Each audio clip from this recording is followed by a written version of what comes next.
Hi అందరికీ welcome back to our channel Madhavi natural world. రీసెంట్గా మొన్న సంక్రాంతికి రోజు కోడి కొట్టింది కదా, నాటుకోడి మాది మా ఇంట్లోది. ఆ కోడి చికెన్ కర్రీ ఇవాళ వండుతున్నాను. అయితే శుభ్రంగా కడిగి నీట్గా కొంచెం కుక్కర్లో వేసుకుని, ఎందుకంటే బాగా ముదురుగా ఉంటుంది కదా, కొంచెం ఉప్పు పసుపు వేసుకొని కొంచెం లైట్గా మొత్తం కలిపేసుకొని కుక్కర్లో 3 విజిల్స్ వేయించుకోండి. వేయించుకున్న తర్వాత ఒక 2 ఉల్లిపాయలు, 2 టమాటాలు, ఒక 2 పచ్చిమిరపకాయలు, అల్లం అవన్నీ మొత్తం పేస్ట్ చేసేసుకోండి. పేస్ట్ చేసుకుంటే ఏమైందంటే పిల్లలు అట్లా ఒక్కోటి ఉల్లిపాయలు, పచ్చిమిరపకాయలు, టమాటాలు అవన్నీ ఏరి తీసి పక్కన పడేయకుండా ఉంటారు. అందుకని నేను ఎప్పుడు టమాటాలు, పచ్చిమిరపకాయలు, ఉల్లిపాయలు, అల్లం వెల్లుల్లి మొత్తం కలిపి మిక్సీ పట్టేస్తాను అన్నమాట. మిక్సీ పట్టేస్తే కూడా కూర కూడా కొంచెం గ్రేవీగా ఉంటుంది, తినడానికి కూడా బాగుంటుంది. ఎందుకంటే టమాటా ముక్కలు ఏరి, ఉల్లిపాయ ముక్కలు ఏరి, పచ్చిమిరపకాయలు ముక్కలు ఏరకుండా ఉంటారని నేను ఎప్పుడు అట్లానే ట్రై చేస్తాను మా పిల్లల కోసమని. అట్లా కూరలో కూడా గ్రేవీ ఉంటుంది, బాగా నీట్గా ఉంటుంది. అలా ముక్కలు పట్టుకొని కట్ చేసేసుకొని మిక్సీ పట్టుకొని వేసుకుంటే కూర కూడా గ్రేవీ వేసుకుంటే నీట్గా ఉంటుంది, టేస్ట్గా కూడా ఉంటుంది, ముక్కలుగా కూడా ఉండదు. మనం కూరలో కలుపుకునేటప్పుడు ఏరటానికి కూడా ఇబ్బంది ఉండదు. అట్లా మిక్సీ పట్టేసుకుని ఆ గ్రేవీ వేసేసుకోండి, కూరలో మంచి టేస్ట్ వచ్చింది. ఎప్పుడైనా ట్రై చేయండి. అందులో 2 యాలక్కాయలు కూడా వేయండి, ఇంకా టేస్ట్ వచ్చింది. మంచి రెస్టారెంట్ స్టైల్లో స్మెల్ కూడా బాగా వచ్చింది. ఈలోపు కుక్కరు కర్రీ 3 విజిల్స్ వచ్చినాయి, తీసి గిన్నెలో సపరేట్గా పెట్టేసుకోవాలి.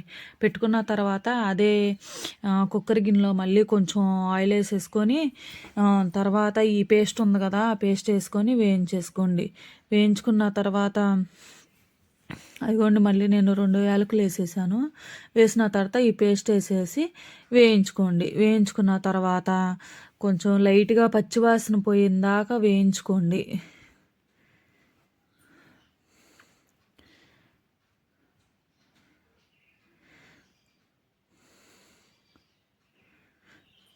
చూడండి అట్లా ఆయిల్ పైకి రావాలి. పైకి వచ్చిన తర్వాత అట్లా ఒక 2 రెబ్బలు కరివేపాకు కూడా వేసుకొని తిప్పుకోండి. తిప్పుకున్న తర్వాత ఉడికింది కదా నాటుకోడి కూర, అది వేసి ఫ్రై చేసుకోండి కొంతసేపు. అందులో ఆయిల్ కూడా ఉంటుంది కదా, అది ఇది సరిపోతుంది ఆయిల్ కూడా. చక్కగా నీట్గా కలిపేసేసుకోండి. ఎందుకంటే నేను వీడియో తీస్తున్నా కదా, కొంచెం అటు ఇటుగా ఉంది, చిన్నపిల్లలు ఉన్నారు కదా, తొందరగా వండేద్దామని కొంచెం అటు ఇటు వీడియో అవుతుంది. కొంచెం అందులో కారం, పసుపు, కొంచెం ఉప్పు కూడా వేసేసుకోండి. ఇందాక కొంచెమే కదా మనం ఉప్పు వేసింది, కొంచెం కూడా వేసేసుకోండి. నేను వేసాను. వేసిన తర్వాత ఒకసారి తిప్పేసుకోండి. నీట్గా తిప్పుకున్న తర్వాత కొంచెం లైట్గా ఆ ముక్కలకి కొంచెం మసాలా పట్టే వరకు వేయించుకున్న తర్వాత కొంచెం అదే మిక్సీ జార్లో కొంచెం ఒక గ్లాస్ వాటర్ వేసుకొని తిప్పుకోండి. తిప్పుకున్న తర్వాత మళ్ళీ 3 విజిల్స్ రానివ్వండి.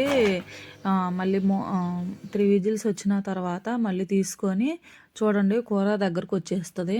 వచ్చిన తర్వాత కలుపుకొని కొంచెం కొత్తిమీర ఉంటుంది కదా, కొంచెం వాటర్లో కడిగేసుకొని కొత్తిమీర లైట్గా వేసుకొని కొంచెం ఈ చికెన్ మసాలా ఉంటుంది కదా, అది కూడా వేసేసుకొని కొంచెం కలుపుకోండి.